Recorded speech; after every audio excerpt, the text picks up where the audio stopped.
তনুশ্রী চলে এসছে একটা নতুন ভিডিও নিয়ে। আর আজকে যাকে নিয়ে কথা বলতে এসছি সে হচ্ছে নান আদার দেন আমাদের ওয়াইটির বেচু। তো তোমরা সবাই দেখেছো যে বেচুর আগের দিনের মানে কালকের আগের দিনের যেই ভিডিওটা, সেই ভিডিওটাতে যেই পরিমাণে জুতোর বাড়ি খেয়েছে, জুতোর বাড়ি খাওয়ার পরে কালকে টিচার্স ডে দিন যেই ভিডিওটা আর কি, টিচার্স ডের পর দিনকে যেই ভিডিওটা দিল টিচার্স ডে উপলক্ষে আর কি, যে সোনা বাবা তার স্কুল থেকে বেশ কিছু জিনিস পেয়েছে, মানে একটা প্যাকেটের মধ্যে করে অনেক কিছু ছিল ওর মধ্যে, তো খাওয়ার জিনিস আর কি সবটাই দিয়েছে স্কুল থেকে। তো সেখানে বাচ্চাকে মানে আর কি বলানো শুরু করেছে যে টিচার্সকেও বাচ্চা মাম্মাম ডাকে, মাম্মাম ডাকে, টিচার্সকেও বাচ্চা মাম্মাম ডাকে, এটা বোঝানোর চেষ্টা করেছে। মানে এরা কতটা নিকৃষ্ট ভাবো, একটা বাচ্চাকে নিজের কুকর্মগুলো ঢাকার জন্য, একটা ইনোসেন্ট বাচ্চা যার মধ্যে কোনো রকম, বাচ্চারা সবসময় ইনোসেন্টই হয়, তারা মানে কি বলবো কাদামাটি যেরকম শেখাবে সেরকমই শিখবে। একটা বাচ্চা হুট করে কখনোই একটা মহিলাকে দেখা মাত্রই মাম্মাম ডাকতে পারে না। এই মাম্মাম ডাকটা কবে থেকে শুরু হয়েছে? জবের থেকে এই বেচুর জীবনে নতুন একজন ঢুকেছে, বাড়িতে একজন প্রবেশ করেছে গভর্নেন্স হিসাবে, ওর কথা অনুযায়ী। হ্যাঁ, টিচার, বাচ্চার টিচার রাখা হয়েছে, যেই টিচার বাচ্চার সাথে কোথায় চলে যাচ্ছে, তারাপীঠ মন্দিরে চলে যাচ্ছে ঘুরতে, যেই টিচার নাইট স্টে করছে, যেই টিচার বাড়িতে নাইটি পরে কখনো ভাতের থালায় খাবার বাড়ছে, কখনো বাচ্চাকে খাইয়ে দিচ্ছে। আবার সব থেকে বড় ব্যাপার হচ্ছে, আমরা জানি যে টিচার সবসময় একটা বাচ্চাকে পড়াতে গেলে তার টিচারকে সপ্তাহে প্রতিদিন তাকে পড়ানোর চর্চার মধ্যে রাখতে হয়। সেখানে টিচার মাঝে মাঝে আসছে, 15 দিন অন্তর, মানে 6 দিন 7 দিন থেকে কি 3-4 দিন থেকে 3-4 দিন একেবারে এই বেলা ওই বেলা করে পড়িয়ে বাচ্চাকে মুখস্থ করিয়ে দিয়ে চলে যাচ্ছে। মানে এমন টিচার আপনারা দেখেছেন কোনোদিন? এমন টিচার দেখেছেন? আজকে এই ভাইয়ের নোংরামি ঢাকতে ভাই এবং দিদি প্লটিং করে এইটা সাজিয়েছে। ভাইকে দিদি বলে দিয়েছে, দেখো তোমার তো কুকীর্তি পুরো বেরিয়ে গেছে, এই যে এতদিন সিঙ্গেল ফাদারের যে নাটকটা রচনা করেছিলে, চীনা দুশ্চরিত্র মহিলা, চীনা নোংরামি করে বাচ্চা ফেলে চলে গেছে, আমি আদর্শ পিতা, বাচ্চাকে আগলে রেখে, বউ চলে গেছে ফুর্তি করতে অন্য পুরুষের সাথে, আমি বাচ্চা আগলে রেখে মানুষ করে, আমি আদর্শ পিতা সিঙ্গেল ফাদার হয়ে আমি বেঁচে আছি, কত ত্যাগ আমি করেছি এই বাচ্চার মুখের দিকে তাকিয়ে, বাচ্চাকে বুকে আগলে রেখেছি। এই যে জিনিসটা খেলছিল গেমটা, হ্যাঁ গেমটা খেলছিল, সেটা কিন্তু আজকে মানুষের কাছে পুরো পরিষ্কার হয়ে গেছে যে এর চরিত্রটা কেমন। চীনা যাওয়ার পর কয়টা সম্পর্কে জড়িয়েছে, 2টো সম্পর্ক তো অলরেডি আমাদের সামনে চলেই এসছে, আর অন্যান্য আরও কোথাও করেছে কিছু আমরা জানি না, সেটা আবার কোনো সময় বেরোয় কিনা সেটাও জানি না। আজকে সেখানে মানুষ বুঝতে পারছে, ভিউয়ার্সরা বুঝতে পারছে, ওর এই সিঙ্গেল ফাদারের গল্পটা যে জাস্ট আইওয়াস ছিল, যেমনি চীনাকে বাড়িতে ফিরিয়ে আনাটা একটা আইওয়াস ছিল। আমি তো ফিরে আসতে বলেছিলাম, তোমার কি মনে পড়ে না? আমি কি তোমাকে কিছুই বলিনি? কোনোদিনই কি তোমাকে ভালোবাসিনি? আমি কি তোমার জন্য কিছুই করিনি? এই যে একটা গেম সুন্দর করে সাজিয়ে রচনা করা হয়েছিল এবং সেটা পরিবেশন করা হয়েছিল সুন্দরভাবে ভিউয়ার্সদের ইমোশন তৈরি করার জন্য, যে আমি আদর্শ স্বামী, বউ চলে গেছে অন্য পুরুষের সাথে, অন্য পুরুষের মোহগ্রস্ত বউ, তারপরেও তাকে নিয়ে আমি সংসার করতে চাইছি। কেমনভাবে? না ফোনের মাধ্যমে। কোন ফোন? না ফোন, যেই ফোনটা করার পরে ফোনটা চীনা কি বললো সেটা রেকর্ডিং করে রাখতে পারি আমি আমার সাক্ষী সবুত হিসাবে। কোন ভিডিওতে আমি আসতে বলতে পারি? যেই ভিডিওটা সোশ্যাল মিডিয়ায় ভিউয়ার্সদেরকে দেখিয়ে, ভিউয়ার্সদের আই ওয়াশ করিয়ে একটা প্রমাণ করে রাখা যাবে যে না, আমি সংসার করতে চেয়েছিলাম, আমি ওকে আসতে বলেছিলাম, ও নোংরামি করেছে, তারপরেও সেই বউ নিয়ে আমি সংসার করতে চেয়েছিলাম, আমি এত উদার পুরুষ, আমি এত সহনশীল, সহ্যশীল, ধৈর্যশীল একজন পুরুষ মানুষ, এইরকম নোংরা ক্যারেক্টারের মহিলাকে নিয়েও আমি সংসার করতে চেয়েছিলাম। গল্পটা এরকম তৈরি করে এত দিন 1 বছর থেকে খাচ্ছিল। কিন্তু প্রথম ভান্ডা ফুটলো কোথায়? আসানসোল কাণ্ড, যেটা সুতপা ফাটালো। সঙ্গে সঙ্গে দিদিরা প্রলেপ লাগাতে বসে গেল কি না, আরে ওইটা কলগাল, নোংরা মহিলা, ও জায়গায় জায়গায় পুরুষ মানুষ ধরে বেড়ায়। এইরকম ভাবেই জায়গায় জায়গায় নানান রকম পুরুষ মানুষ ধরে, তাদের সঙ্গে দেখা করে, তাদের সঙ্গে নোংরামি করে, তারপরে তাদের কাছ থেকে টাকা নেয়। ওই দিয়েই চুল কালার, চুল স্ট্রেটনিং, হ্যাঁ, চোখে ওর নাম কি বলে, কন্ট্যাক্ট লেন্স, আই ল্যাশ, এইসব সাজগোজ সব ওই রকমভাবেই নোংরামি করে পয়সা রোজগার করে। ভাই, আমাদের ভাইকে ফাঁসিয়েছে, এত সুবোধ বালক তাকে ফাঁসিয়েছে। কিন্তু পরের ঘটনাটা ফাঁসিয়েছে আর গল্পটা দিতে পারেনি, কারণ ভাইয়ের চুলকানি তুঙ্গে, ভাই পারছে না, ভাই আর পারছে না। এবার কি বলতে বসলো দিদিরা, আরে ভাই বউ থাকতে তো কিছু করেনি, বউ চলে গেছে তারপরে করেছে। আরে 1 বছর বউ চলে গেছে, একটা পুরুষ মানুষ বুঝতে হবে তারও কিছু চাহিদা আছে, তারও কিছু পাওয়ার আছে, সে কি করবে? তোমরা বলো কি করতে পারে সে? তার স্ত্রী চলে গেছে, তার স্ত্রী একটা পুরুষের সঙ্গে দিনের পর দিন বেলেলাপানা করছে, সে কত সহ্য করবে? আরে তারও তো কিছু আছে, জৈবিক চাহিদা আছে, শারীরিক মানসিক সব দিক দিয়ে চাহিদা আছে। ভাই আর পারছে না।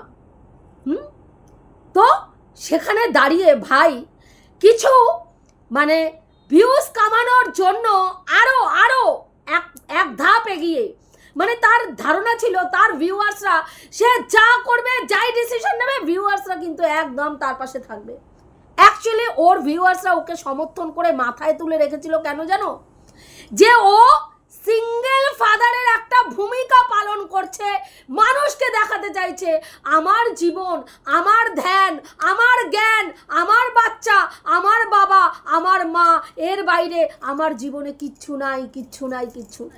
আজকেও কিন্তু এই যে এত বড় ঘটনাটা, আজকে বাবা মার সামনে একটি মহিলাকে এনে ছেলে ওপরের ঘরে বাড়িতে বসে নোংরামি করছে। লাস্টে কি বলছে? আমার বাবা মার বয়স হয়েছে, আমার বাচ্চার জন্য একজনকে দরকার, আমার বাচ্চা এত দুষ্টু, তাকে সামলানোর জন্য একটা শক্তপোক্ত মানুষ দরকার, আমার বাবা মার বয়স হয়েছে, তারা সব কিছু করতে পারে না, তাদের জন্য একটা হেল্পিং হ্যান্ড দরকার। সেই জন্য ভাই আমি আমার সংসার, আমার সন্তানের জন্য আমি একজনকে আমার জীবনে এন্ট্রি করিয়েছি। তার মানে আমি নিট অ্যান্ড ক্লিন ভাই, আমার কোনো চাহিদা নেই। বাবা মার জন্য সবটা করেছি, বাবা মার জন্য সবটা করেছি, সন্তানের জন্য। আমি ভাই দেবদাস মানুষ, আমি একেবারে ব্রহ্মচর্য পালন করেছি, 1 বছর থেকে ব্রহ্মচর্য পালন করেছি। এবার আমার জীবনে যদি কেউ আসে ভাই, তারও তো কিছু চাহিদা থাকতে পারে, আমার কিন্তু কিছু চাহিদা নেই, আমার কিচ্ছু চাহিদা নেই। চাহিদা তার তো থাকতে পারে না, সে একজন মানে আর কি মহিলা, তারও তো একটা কিছু চাহিদা থাকতে পারে। সেই জায়গায় দাঁড়িয়ে আমি কিন্তু তার সঙ্গ দিচ্ছি, এই রকম একটা ব্যাপার সাজাতে চেয়েছিল। কিন্তু ভিউয়ার্সরা ওর অরিজিনালিটিটা বুঝতে পেরেছে। কিছু ভিউয়ার্স সবসময় জানবে স্রোতের দিকে চলতে ভালোবাসে, মানে স্রোতে গা ভাসাতে ভালোবাসে এবং হুজুকে চলে। চীনা পরকিয়া করেছে, আরে ভাই নোংরা মেয়ে, পুরো একদম ওয়াইটি জুড়ে সব নোংরা মেয়ে। কেন পরকিয়া করেছে? কি জন্য পরকিয়া করেছে? পরকিয়া করেছে না পরকিয়াটা করতে বাধ্য হয়েছে না? ওর যে মনের এবং শরীরের যে চাহিদাগুলো অপূর্ণ ছিল, যেই জায়গাগুলো ছোট ছোট ভালো লাগা, আমরা দেখেছি চীনা খুব অল্প জিনিসে, ছোট্ট জিনিসে কিন্তু খুশি হয়ে যায়। একটা নেল পালিশ, একটা টিপের পাতা, একটু জামা, বেশি দামি জামারও দরকার নেই, 100 টাকা 150 টাকার একটা কুর্তি কিনে দিলেও কিন্তু চীনা খুশি, সেটা নিয়েই ও হাসি মুখে পরে নেবে। কিন্তু কি, ও নিত্য নতুন পোশাক পরতে ভালোবাসে, একটু সাজতে গুজতে ভালোবাসে, একটু সাজতে গুজতে ভালোবাসে, নোকে বিভিন্ন কালারের নেল পালিশ পরবো, ড্রেসের সঙ্গে ম্যাচিং করে জুতো পরবো, এগুলো একটু চায়।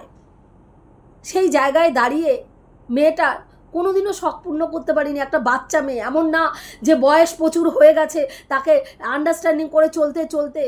অনেক মেয়েরা আছে জানেন, শ্বশুরবাড়িতে আসার পরে আন্ডারস্ট্যান্ডিং করতে করতে না বার্ধক্যে পরিণত হয়ে যায়, তাদের মনটা ঝলসে পুড়ে একদম মানে কি বলবো ঝলসে যায়, কিন্তু তারপরেও তারা অ্যাডজাস্ট করতেই থাকে করতেই থাকে করতেই থাকে। সেই অ্যাডজাস্টের শেষ মৃত্যুর আগের দিন গিয়ে হয়। তারা সন্তানের কথা ভেবে, সন্তানের মুখের দিকে তাকিয়ে সন্তান ছেড়ে বেরিয়ে যাওয়ার চিন্তা ভাবনা সব মা পারে না, অতটা মনের জোর সব মায়ের হয় না। আজকে চীনা বেরিয়ে যেতে বাধ্য হয়েছিল বা তাকে বাধ্য করা হয়েছিল বেরিয়ে যাওয়ার জন্য একটা ভুলের জন্য, একটা ভুলের জন্য। কিন্তু আজকে এই যে পরিস্থিতিটা দেখুন, আস্তে আস্তে মুখোশ কিন্তু খুলছে। আজকে মানুষ বুঝতে পারছে যে এই বেচু কি ধরনের ছেলে আজকের ডেটে মানুষ বুঝতে পারছে। এবং নিজের যখন স্বরূপটা প্রকাশ পেয়ে গেছে, তখন দিদি আর ভাই মিলে আবার একটা গেম খেলেছে, কি না, বাচ্চাকে দিয়ে টিচারকে বাচ্চা মাম্মাম বলছে, স্কুলের টিচারকেও মাম্মাম বলছে, এটা বোঝানোর চেষ্টা করছে বাচ্চাকে। ওই কথাটা বারবার ভিডিওর মধ্যে শোনাচ্ছে, মানুষকে বোঝানোর চেষ্টা করছে যে এই বাচ্চাটা সবাইকেই মাম্মাম ডাকে। আচ্ছা বলুন তো, বাচ্চা যদি সবাইকেই মাম্মাম ডাকে, মানে মায়ের স্থানীয় কাউকে দেখলেই বাচ্চা মাম্মাম ডাকে, এই দিদির এবং ভাইয়ের বক্তব্য অনুযায়ী যদি তাই হয়ে থাকে, তাহলে সবার আগে তো আমাদের জাস্টকে মাম্মাম বলা উচিত ছিল, তাই না? ওনাকে পিপি বলতে গেল কেন? ওনাকে পিপি বলতে গেল কেন? কারণ বাড়ির লোক ওনাকে পিপি বলতে শিখিয়েছে, ওটা পিসি বলা শিখিয়েছে। আর যাকে নিয়ে এসছিল বাপ, যাকে নিয়ে এসছিল বাড়িতে, হ্যাঁ, যে বাচ্চা আমার দেখাশোনা করার জন্য আমি একজনকে নিয়ে আসছি, একজন আসছে আমার বাচ্চার পড়াশুনো, আমার সব কিছু দেখার জন্য, হ্যাঁ, তাকে কিন্তু দায়িত্ব নিয়ে মাম্মাম বলানোটা শেখানো হয়েছে। না হলে বাচ্চা, হ্যাঁ, যদি নিজের থেকে ডাকতো, তাহলে বাচ্চা যদি ওদের কথা অনুযায়ী ধরে নিই যে সবাইকেই বাচ্চা মাম্মাম ডাকে, তাহলে এই পিপি বলে যিনি পাতানো দিদি, তাকেও কিন্তু বাচ্চাটা মাম্মামই ডাকতো। কিন্তু দেখেছেন কি আপনারা কোথাও তাকে মাম্মাম ডাকতে দেখেছেন? দেখেননি। কিন্তু ওই যে অন্ধ ভিউয়ার্স কালকেও দেখলাম ওই দিদির কমেন্ট বক্সে গিয়ে লিখেছে, হ্যাঁ হ্যাঁ দিদি তুমি ঠিক বলেছো, আমি দেখেছি বাচ্চাটা টিচারকে মাম্মাম বলছিল, বাচ্চাটাও টিচারকে মাম্মাম বলছিল। আহারে, আমি ভাবি আপনারা কত বড় সি লিখে ঘুরে বেড়ান, নিজেই নিজেকে সি ভাবেন, সি বানান আর নিজেরাই হাততালি দেন, নিজেই নিজেকে প্রতিদিন সি বানান আর হাততালি দেন, বাবা আমাকে সি বানিয়েছে, কি আনন্দ কি আনন্দ, আমি বিগ সি হয়েছি। হ্যাঁ, চোখে দেখতে পান না তো?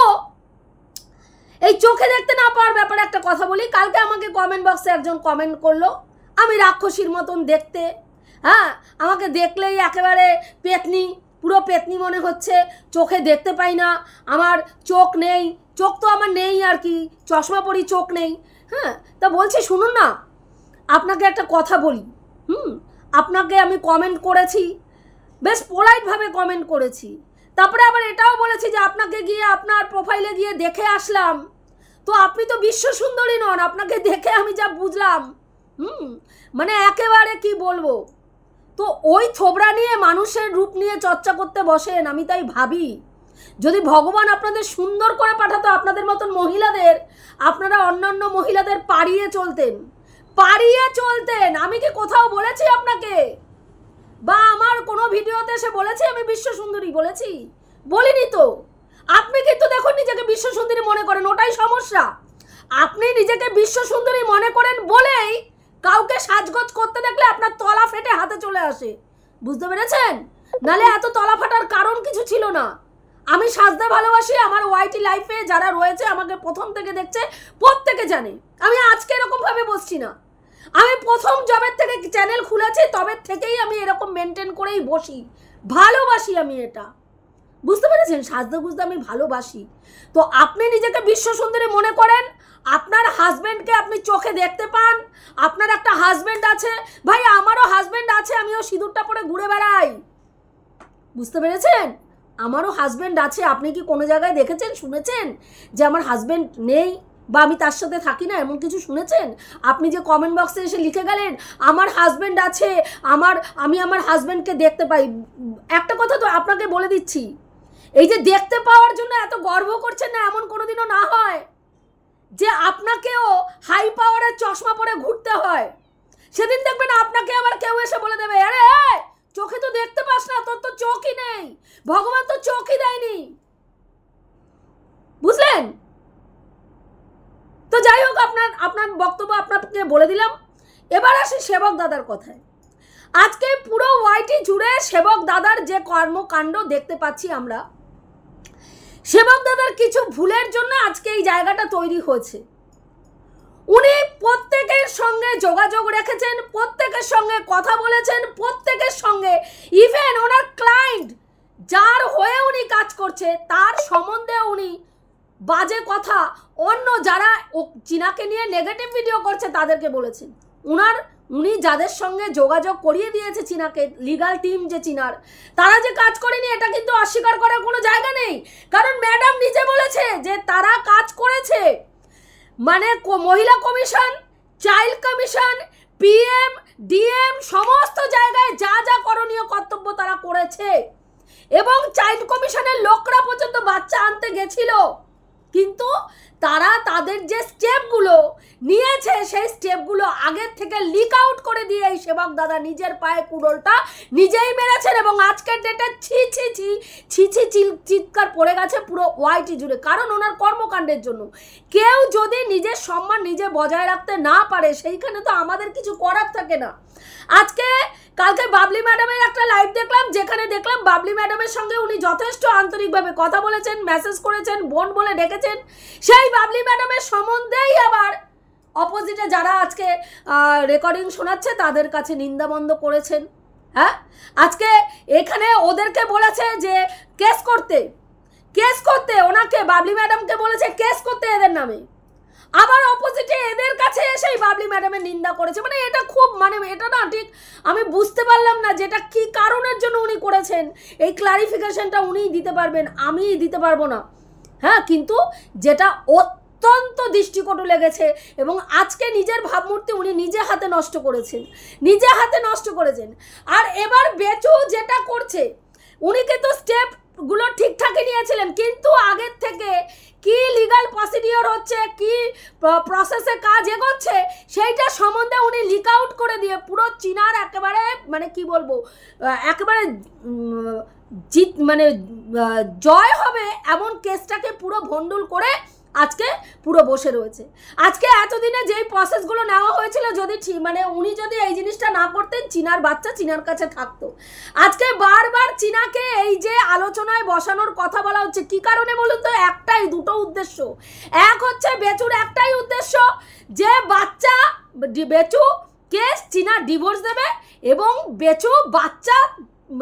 বেচুর কাছে থাকবে। এই হচ্ছে দুটো কায়দা করার জন্য বারবার, কারণ ওরা জানে লিগাল প্রসিডিওরে আজকে যদি চীনাকে যায় আর কি, চীনার সঙ্গে যদি আজকে ডিভোর্স কেস, কারণ চীনা বলেছে আমার ডিভোর্স দরকার নেই। এবার ডিভোর্স যদি অ্যাপ্লাই করে, বেচু যদি অ্যাপ্লাই করে, ডিভোর্স পেতে পেতে বেচুর অবস্থা অনেক খারাপ, কারণ অলরেডি বেচুর অনেক বয়স হয়ে গেছে, চুলকানি মাথায় উঠে গেছে, চুলকানি আর ধরে রাখতে পারছে না বেচু। তাহলে সেই জায়গায় দাঁড়িয়ে, এক বয়স হয়েছে, দুই চুলকানি আর ধরে রাখতে পারছে না, তাহলে ভাই যেন তেন প্রকারেণ আমার এখন দরকার। কিন্তু ডিভোর্সটা না হলে ভাই আমাকে তো ইনটুকুলুকুলু নুনটুকুলুকুলু ওই চড়ি ছুপকে করতে হবে। চড়ি ছুপকেও করতে পারবে না, কারণ একটা ফেস ভ্যালু আছে, যেখানেই যাবে কারো না কারো চোখে পড়বে। যেমন চীনা অযোধ্যায় গেছিল, ঠিক বাসের মধ্যে ল্যাঠা ছিল, ঠিক সেটা বাইরে চলে এসছে। তো বেচুর ক্ষেত্রেও তাই, চারিদিকে চোখ ঘুরছে, কে কখন কোথা থেকে কোন ভিডিও ক্লিপিংস তুলে ছেড়ে দেবে সোশ্যাল মিডিয়ায়, সেটা বেচুর ভয় আছে। তাহলে বাড়িতে নিয়ে আসা, কিন্তু সেখানেও একটা প্রবলেম আছে, বাড়িতেও তো সর্বক্ষণ এনে রাখতে পারছে না। পাড়া প্রতিবেশী আছে, যতই গেটে তালা দিয়ে রাখুক, কারো না কারো চোখে হুট করে পড়তেই পারে। গ্রাম বাংলা, একজন থেকে এক বাড়ি থেকে আরেক বাড়ি, আরেক বাড়ি থেকে আরেক বাড়ি, সেকেন্ডের মধ্যে পুরো পাড়াময় হয়ে যাবে এই বাড়ির ছেলে আরেকটি মেয়েকে, বউয়ের সঙ্গে ডিভোর্স না হওয়ার আগে আরেকটা মেয়েকে এনে বাড়ির মধ্যে থাকছে, নাইট কাটাচ্ছে তার সঙ্গে। হ্যাঁ, তাহলে সেই জায়গায় একটা প্রবলেম আছে। তাহলে এর সলিউশন কি? চট জলদি বিয়ে। সেই বিয়েটা করতে গেলে কি করতে হবে? ডিভোর্সটা দিতে হবে, ডিভোর্সটা পেতে হবে। কিন্তু মিউচুয়ালি ডিভোর্সটা চীনা যখন চেয়েছিল, চীনাকে মিউচুয়ালি ডিভোর্স তো দেয়নি, উল্টা আরও মানে এমন এমন শর্ত রেখেছিল যেটা চীনা সব মানে একদমই মেনে নেয়নি।